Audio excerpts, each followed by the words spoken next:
Right, are we live? We are live. Sorry we're a bit late, guys. Hopefully the signal will be okay out here. We are just out on the field with the Delta. Yeah. Is it Delta? Yeah. Yeah. Oh, gonna have to put Some my people specs call it a on. Terradis. I forgot my sunglasses, so luckily enough the 170 had my Sorry, guys. my awesome sunglasses in. Really sorry. Actually, pretty good pair of sunglasses. They actually do provide sun protection. Hello. Yeah, so Can I we're give you those before I forget? before I walk back to Dad's Yeah. shop, not have the keys. We've been grading this morning. Yeah, so still about the 6 tonne an hour mark or 7 tonne an hour mark. See, someone said to me the other day, does it go faster? And I was like, yeah, it's way faster, but it's actually not, is it? It's not faster at all with the new system, but it is just more efficient. It is saving our wrists and saving our it's not energy. faster, no, it's just like you say, it's just saving our wrists. Yeah. And it's just one of those things that it's just more efficient that, like, say if something goes wrong, you can catch it a bit better and you're not then like dragging behind, whereas before it was like if one thing goes wrong it feels like everything goes wrong. But yeah, we have noticed as well that Dad's been like chopping up any really big potatoes because they, I think, were the culprit of blocking things up. Yeah. And then we were getting like a part bag which was like had nothing in it, and then like a really full bag, so that does seem to be solving that issue, which is a lot better, isn't it? Yeah, it's not faster and it's not more efficient, it's less efficient, it's just so it saves everyone's wrists and it saves everyone, saves labour. If you check out my Facebook page, I've asked everyone to put their feet up Friday pictures on there, but I ain't got none yet. So yeah, I've got myself a little stool next to it now and just sat there with a stool. Yeah. Yeah, it's as simple as that really. Just I mean, what we've done, 18 tonne in about 3 hours. So yeah, it's still about 6:45. So there's nearly 7 tonne there. So yeah, we're still about 6 or 7 tonne an hour mark. So I'd like to be out there near 10 tonne an hour. Obviously that's only 70 tonne in a day, isn't it? So, or 60 tonne a day. I mean, my cousin Ollie was pumping out like 130 tonne a day. So. Right. I think their best day was like 150 tonne with that system. So I think he's got somebody there on a forklift all the time, and he's also got somebody there standing by the machine all the time. So as soon as it goes wrong, you sort it out, rather than having to run back to it, stop it. Whereas we're like all like kind of just chipping in. We're just trying to like run it with 2 or 3 people. Like less people, the better, isn't it? So yeah. Martin Johnson says good morning. Morning. How are you? How's his sideburns? Are they blown away in the wind yet, Martin? Like this. No, I think those things are fairly solid. So we've got a fun packed week next week with Martin. So you're all going, aren't you? You're off out. Yeah, I am, yeah. So I'm just racing to get drilled up this weekend and get some steel work for the new HQ built, because I've got a load of steel being delivered today as well. So what are you doing next week? We are going to YAMS, the Yorkshire Agricultural Machinery Show. Right. And then day after that we're going to do some filming at the cattle market as well. I've been allowed to do some filming there. You must be staying for a couple of days then. Yeah, I'm going on the 6th and coming home on the Friday evening, I'm guessing. So. Nice. Yeah, so the 6th is a Wednesday. Is it Wednesday or Tuesday, Wednesday? Tuesday, Wednesday? I can't remember. Right. We do have some no, it's not next week, it's the week after, isn't it? Yeah, I was going to say, you're a bit early, aren't you? Yeah, I've got my weeks all fuffled. So the week after, guys. Yeah. Have you got your phone? I sent you a loads of questions. So we asked you what's guys. What's everyone else doing? Is everyone getting drilling? Lots of people are drilling and stuff, aren't they? So. Yeah, what are you guys up to today? What did you just send me on WhatsApp? Yeah. Oh yeah. Okay. So we if you can I'll read them out for you. We asked you guys on Facebook, Instagram, and YouTube. Put a little It's post not too up. late to ask a question. Yeah, it's not too late to ask a question. Oh Any yeah, questions Martin. you want to fire at us? Then hit it up. Martin agreed. He said not next week, the week after. Yeah.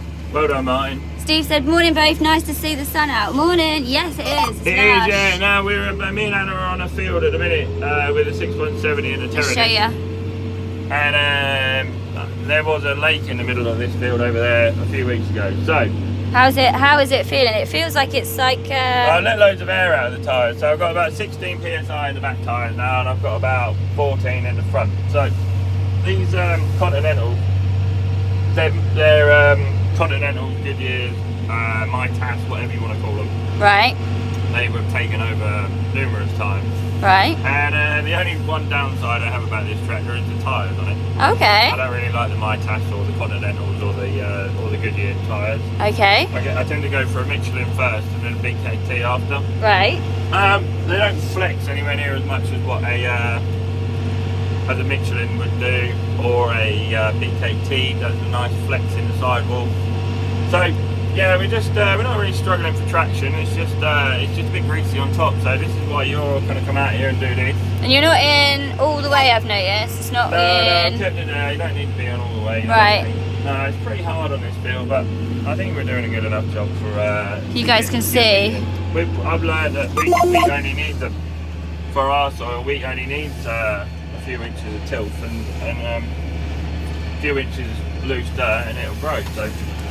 I still don't know what I'm doing with that Verdestat. The wings, the new bit of, last bit of wheat that I drilled, it looks all striky. It's streaky again. You know what you did say the other day? You went past a field that I drilled and you was like, that one looks alright. And I was thinking, how did that happen? Yeah, no, the one that I did looks okay. Well, I don't know what it is. I keep putting pressure. I've loosened the pressure up, but somebody did Verdestat the other day did tell me how to set that drill up, didn't they? So, yeah.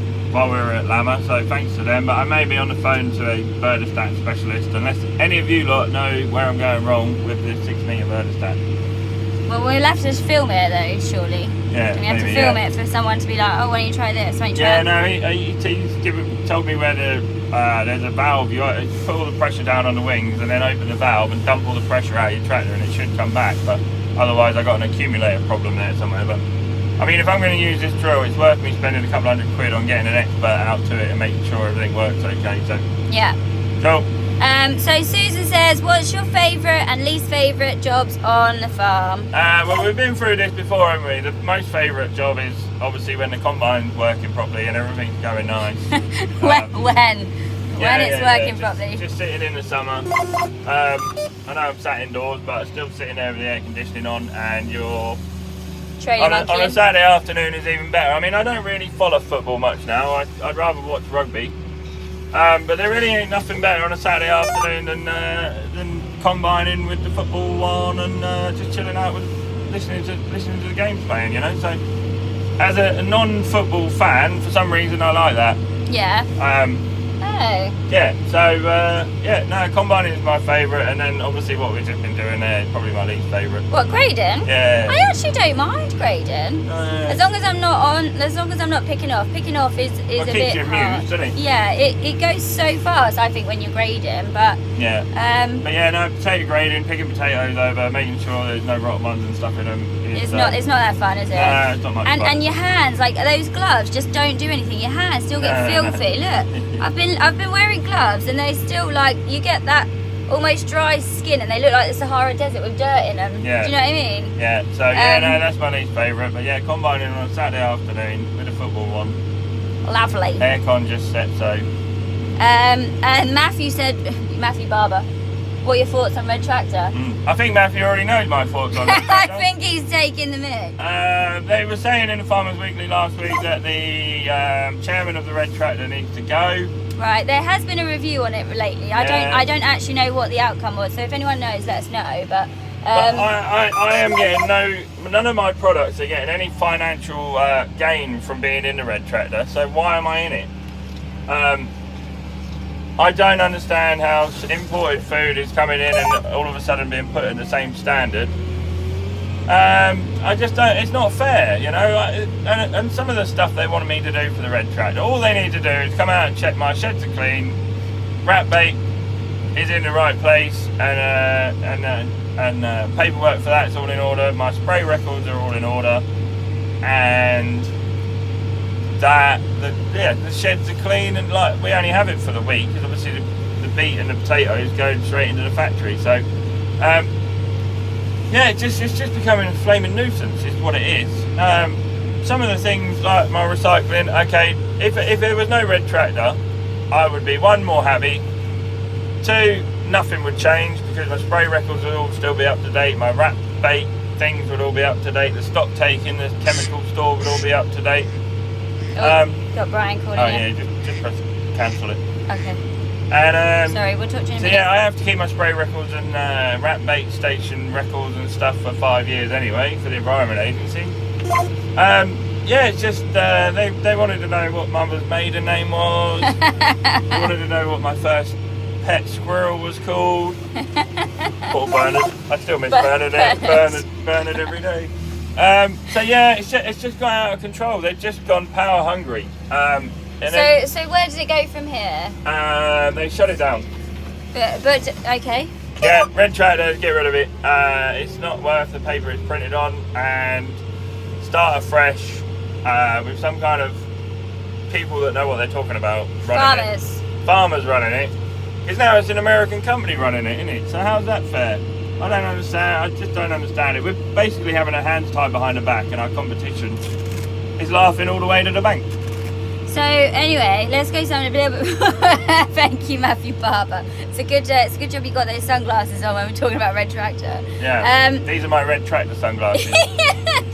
What was the pluses and negatives of your new potato harvester? That is from DAR 8455.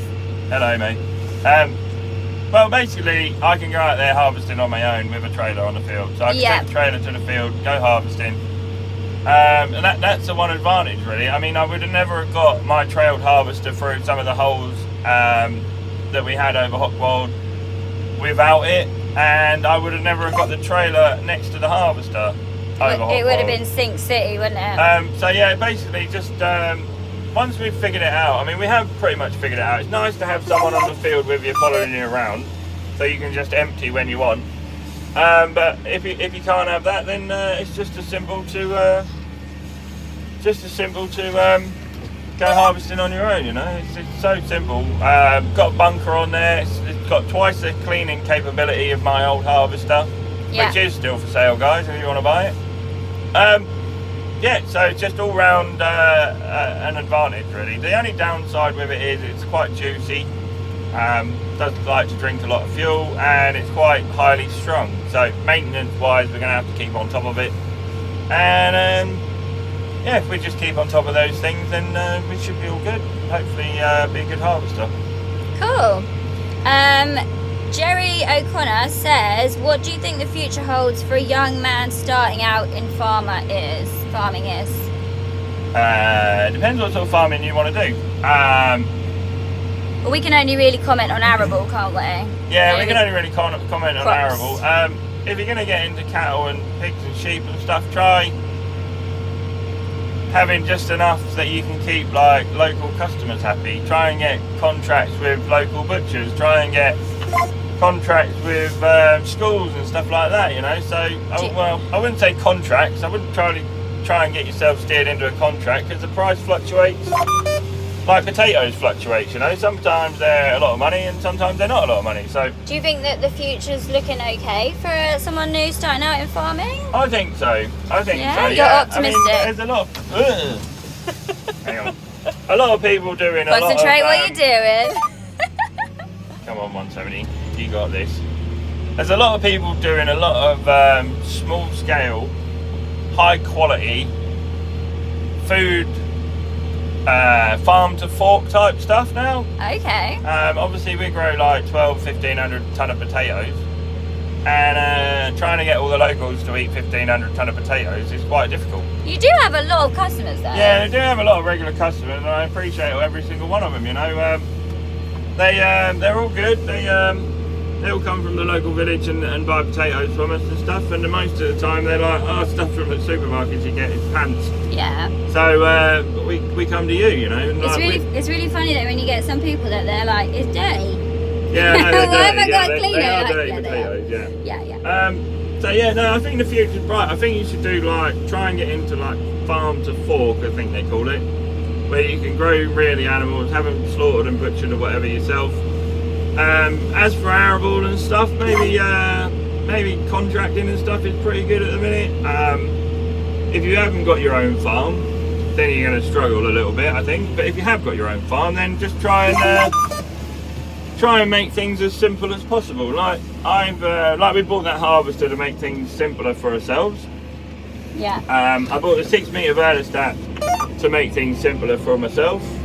I bought the Grange toolbar to make things simpler for myself, but where we've had so much straw the last few years, that hasn't quite worked out. But I mean, I've still got the 4 metre vertistat in the shed, so I could really hook the Grange toolbar on, you know, just try and make things simple for yourself. I bought the 6 metre vertistat with the intention of going more direct drilling.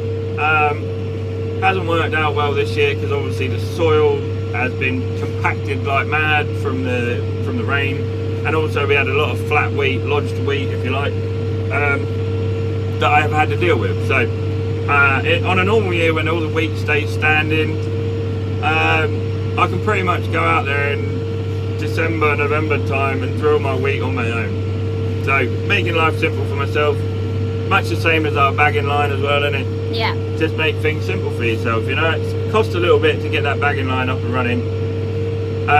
One thing I saw Cousin Ollie the other day, yeah, and he said the best thing his dad ever did was to let him take over and make the mistakes. Yeah. Because I think if you're starting out, like obviously it's really good with Dad's knowledge, but I do think sometimes if you're starting out, you kind of got to go, let's try this, see if it works. Obviously, as long as it's not going to cost you, like, you know, a lot. Yeah.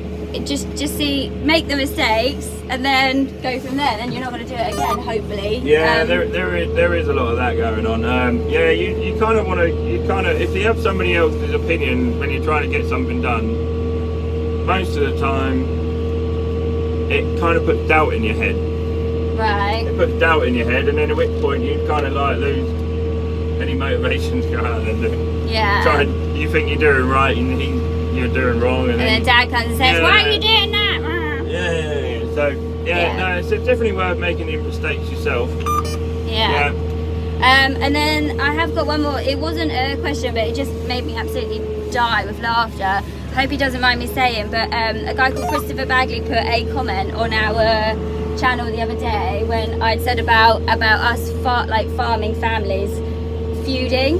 Someone did say that they thought that we were like partners, but Daniel's actually my brother. So just to reiterate that, guys, we're like a farming family, brother and sister, and then Dad helps, doesn't he? Yeah. But Christopher put, I worked with my dad on and off for a few years now. We argued that much, it's crazy. I think that's just how farming is. He put, years ago when we were loading bunches of straw, we started arguing and I left him on a trailer load of straw about 20 feet high for 2 hours up there in the middle of summer. Yeah. He must have been absolutely fuming. Can you imagine if you did that to Dad?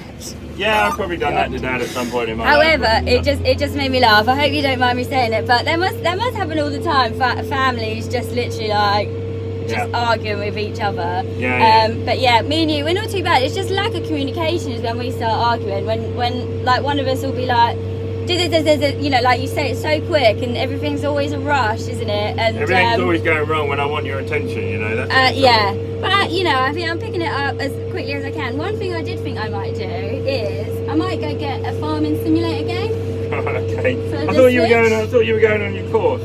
Well, but what I need to. So there's a tractor, like a tractor operator course that I thought I might go on, and Mum was like, "Yeah, it's fine, you can do that." It's a 2-day course, I think in Norwich, and they just kind of give you the basics, the health and safety, all the checks that you've got to do. And I know you've gone over loads of things, but I feel like I need to just do like a day with an actual teacher telling you everything. And but you have to be able to reverse a trailer, so. Yeah, that's just my enemy at the minute. But I think if you got the farming simulator game, we've lost him. I've got phone calls going on. So. If you do that farming simulator, can't you do like reversing and you can do loads of different bits on it?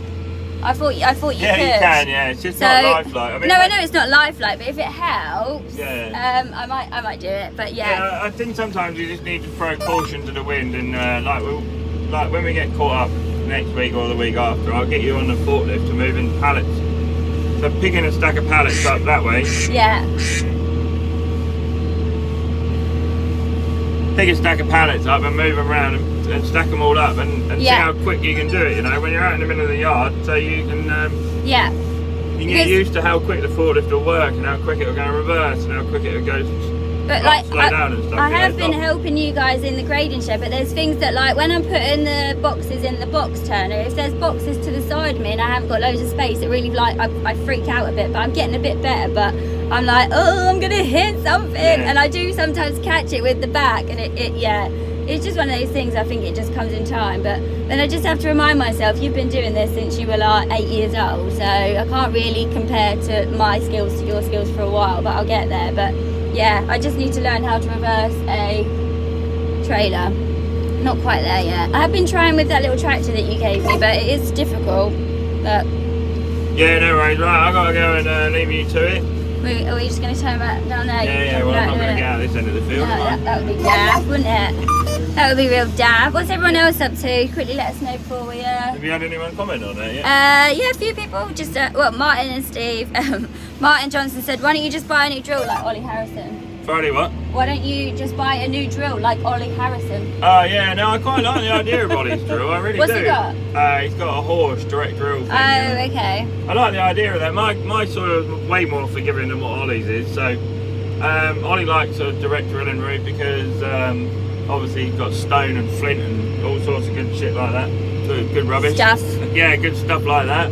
Sorry, in guys. Soil and I've got a bit of compaction. I got more compaction this year than I have had for a while. So the potato sugar beet fields always get subsoiled just before potatoes, and then a good cultivate afterwards. So that kind of breaks all the compaction up. And yeah, we'll try a bit more direct drilling next year. Once I get used to the 6 metre Verdistan, I have got some stripy wheat. So once I get used to it, I'll persevere and then go more direct drilling route.